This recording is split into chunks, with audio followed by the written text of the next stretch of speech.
Hello guys, today we'll be designing this mechanical part with base, with a square base, and also having a cylindrical pipe fixed on it. So right now we'll be opening our AutoCAD, then we type units, so you can see units in the command window. You click enter, it brings us to this window. So we will see length, then we'll choose our units. Normally the default unit is always in inches, so we select millimeter and we press enter. Then we'll press OK. After selecting millimeter, then we click OK. Now designing the base plate of it, the base structure, which is a square of 60 mm by 60 mm, extruded 32 mm above.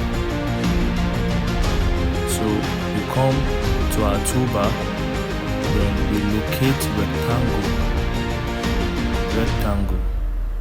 We click on rectangle, then we click on our workspace window. But now if you observe, we are having some ticks there. So we'll be going now to verify. Okay, now the length and the breadth is 60 by 60. But how do we now put it there? So what we do is, here when you select it, you can put in the first value for the length, which is 60. Then you use your tab. You press your tab to go to the next, which is the breadth, for it to open 60. Then you press enter. Then after that, we've gotten the base structure of it, and now it is extruded by 32 mm upwards. Extruded by 32 mm upwards. 32 mm upwards. So what do? If we observe closely, our design is currently in 2D drafting, so we don't have extrude function up there. If you observe, with all the functions there for 2D designs, so we'll come down here, then we locate workspace switching, this settings kind of logo. Then we can see currently we are on drafting and annotation. You can see 3D basics, but we'll be selecting 3D modeling. So on clicking on it, we've noticed that the tools on the toolbar got modified. Now we can see extrude, we can see box, we can see many other 3D design tools. We'll click the home button on the UCS to tilt it to isometric. Now select extrude and we extrude by 32. We extrude by 32. That is done. So we'll be changing the view here. The default view is in wireframe, 2D wireframe. We'll be exploring other options. Now we have the conceptual. So this is how it looks. Conceptual. We have the hidden view. We have the realistic view. We have the shaded view. We have the solid view, shaded with edge. Then shaded with edge, shaded shades of gray, then sketchy, wireframe, and we have the X-ray view. Here you can manipulate your view to your own best preference, but we'll be using shade with gray, shade of gray here. So right now we'll be creating the cutout on both sides of the base structure.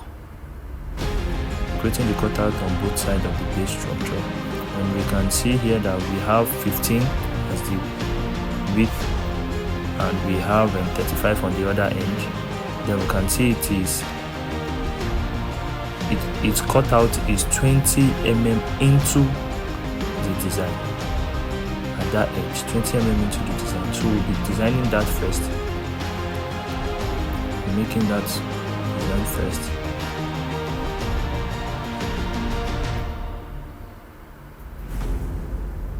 So what we'll be doing now is we are going to go down there to click on object snap. The reason why we have to select this is because so we can easily get points. You can see here we have the endpoint, midpoint, center, geometry. So it will be easy for you to pick edges and snap your design, snap just like a magnetic stuff that captures it and to be more precise when designing. And you can see that there is this auto lock there also for polar, you can see. So we'll be creating the design on the vertical part of this solid body. So we know that edge, we have the design for the edge to be okay. We can see that it is 20. Now we've done 20. Now 18 down here. Now another 20 down. Now we have the line that we'll use for our cutout. Then we'll trim the center line that we used out using the trimming tool from the tool box. So select trim tool, then select it, and we've trimmed it out. Now we have our design here.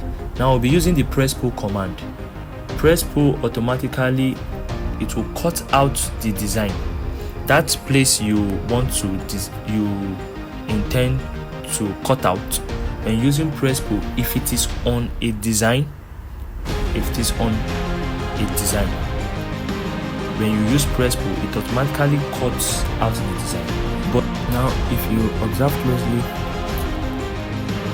we want to change the plane on which we want to design on. So we go up down there to coordinates. Then if you observe, when we change the coordinates that we are currently on, either top, the plane, the grid automatically changes. Observe. Well, we go now to front. If you notice, the grid has changed. Now we want to work on this surface. So where we are working should be parallel to our plane. It has to be parallel to the plane for us to be able to design there effectively. You can see now that the plane we are currently on now is parallel to the face we want to work on. That will give us easy access to do anything we want to do on that surface.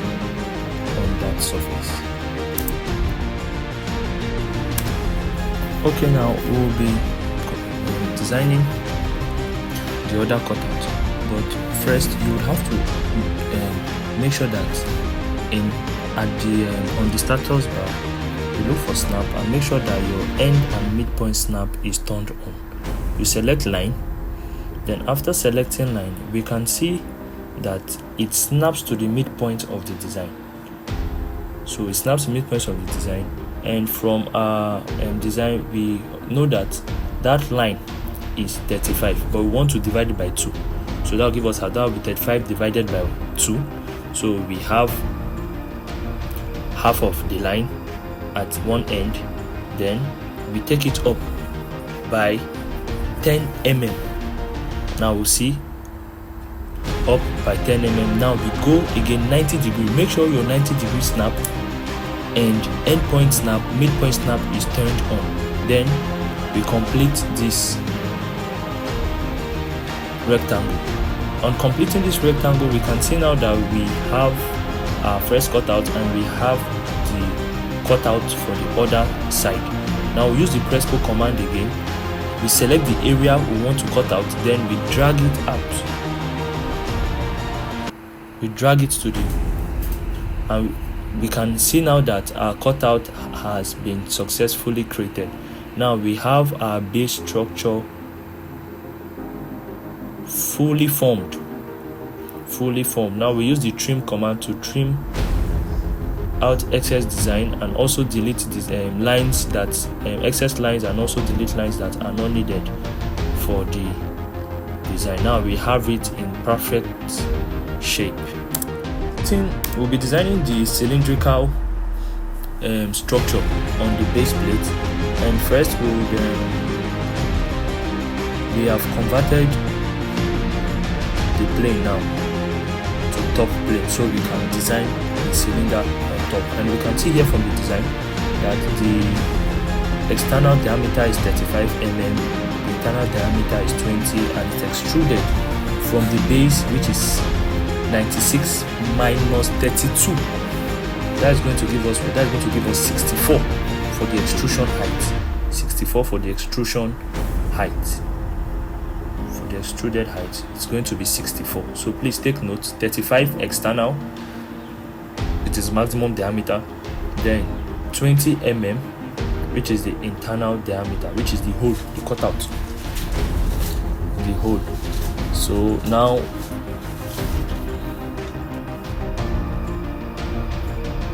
you can see it extruded upwards.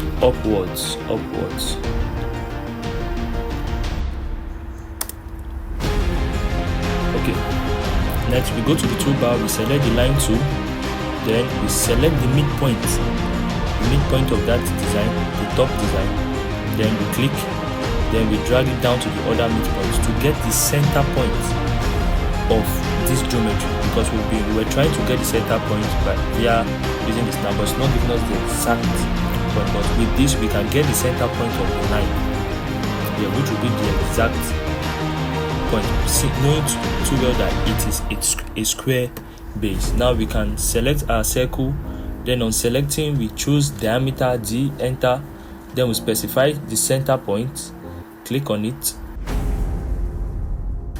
the midpoint of the line, midpoint of the line. You can see it snaps perpendicular, and also now we have it there. Then we select the diameter D, enter, then we press the value, which is what, 35. Diameter is 35. Now you can see here that the diameter of it you can confirm by double click on your mouse to get the property. Now we'll use the trim function to trim any excess line we don't need. Use the trim function to trim out excess lines we don't need, because if we are to press pull this, it's going to press pull it as though it is half, as a semicircle, and we don't want that. So we have to trim the inner line dividing the circle.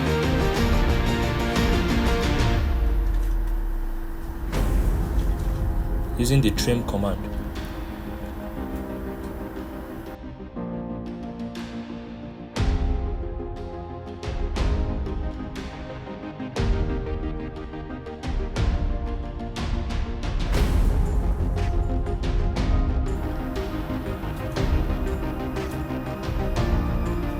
Now we've trimmed out the excess line.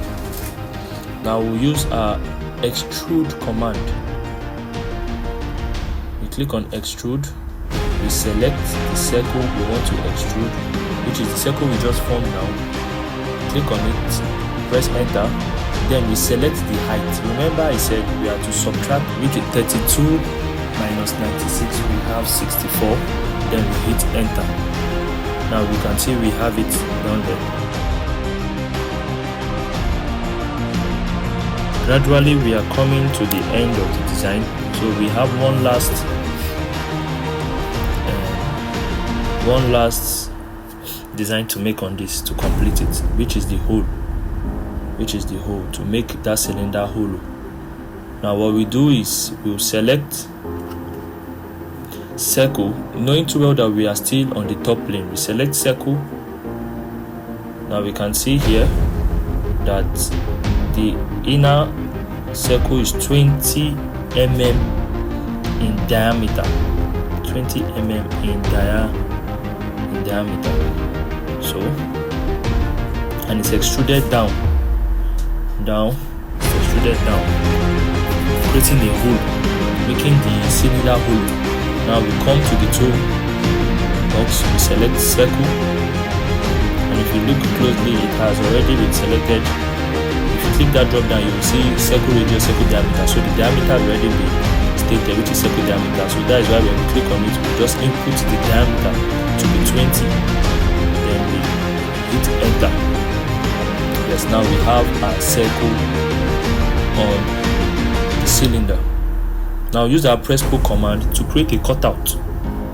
We use our Presspull command to create a cutout, and we are cutting it downwards. So we select the area, then just drag your cursor down. Now we can see we have our design ready. Our design is now ready. We have our design ready.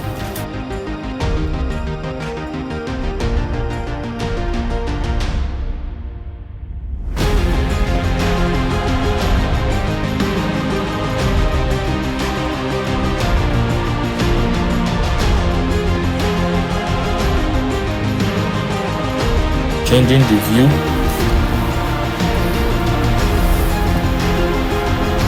We're using hidden, yeah. So this design here, it is ready, and we can confirm with what we have here. Our design is ready. Don't forget to like, to subscribe, and to hit the reshare button. Do well to leave a comment below. Thank you.